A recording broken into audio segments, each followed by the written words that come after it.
LDAP, the Lightweight Directory Access Protocol. By default, LDAP traffic is transmitted unsecured. Use SSL technology. Wrong. We want to use TLS, right? TLS. Do not use SSL.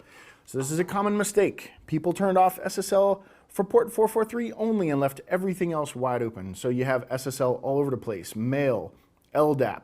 You have it everywhere. Make sure that it's disabled everywhere. The same attacks will work on it. Do you want your SNMP information being brute forced or man in the middle because you used SSL and it's very easy to defeat it, right? We know that it is, so don't do it. Don't fall for that. Make sure you're paying attention to that. SSL is all over the server. Anywhere there's encryption, you need to know what kind of encryption it is. Most organizations also have policies that say you cannot use SSL, period. And if you are using it, then you could get fired for that. So protect yourself, protect your company, protect your job, protect your family. Then you want to select a username different from your email address and enable account lockout. So, of course, you want account lockout, you want CAPTCHA everywhere. Do not allow unchecked password guessing. In fact, you want to go a step further and say, where is that coming from? Let's blacklist that IP for 15 minutes, right?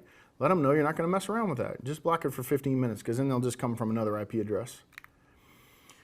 So SMB enumeration, so countermeasures. So we want to disable SMB protocol on web and DNS servers.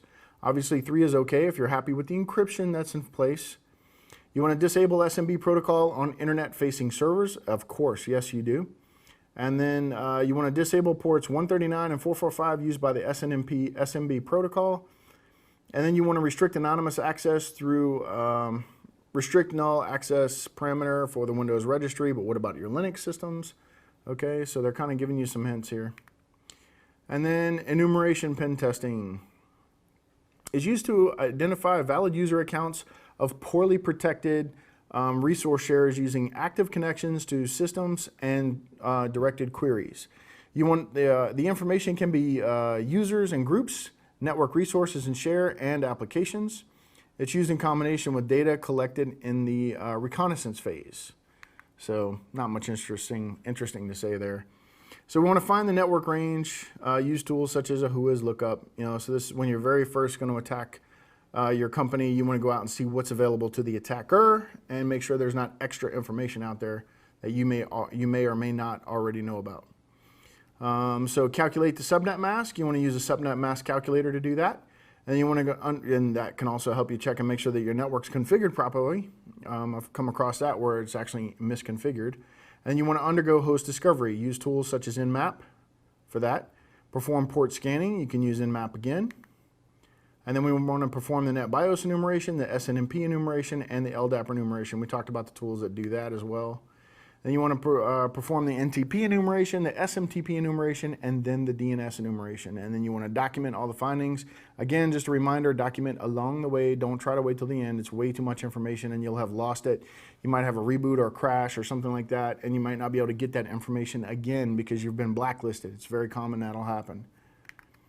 So in summary, enumeration is defined as a process of extracting the names, machine names, or usernames, machine names, network resources, shares, services from a system. Pretty much any information that you're going to extract is enumeration. So SNMP enumeration is a process of enumerating user accounts and devices on a target system using SNMP. And then the MIB, the Management Information Base, is a virtual database containing formal descriptions of all network objects that can be managed using SNMP. Again, all of the stuff that they're talking about here applies to older SNMP 1, some SNMP 2, but the SNMP 3 has kind of fixed that. Just watch the encryption, otherwise you're wide open again. So attacker queries LDAP service to gather information such as usernames, addresses, department details, anything that's plugged into that system, and usually it's a lot. The NTP, remember, time is critically important on networks. It is designed to synchronize clocks of network computers. Time is very, very important. Attackers use specific ports with the telnet, to enumerate the versions running on the remote host. So that's your banner grabbing, right? They're going to grab those banners and see what's running on there, what version. Those things are very helpful and very informative. You may want to go and review them.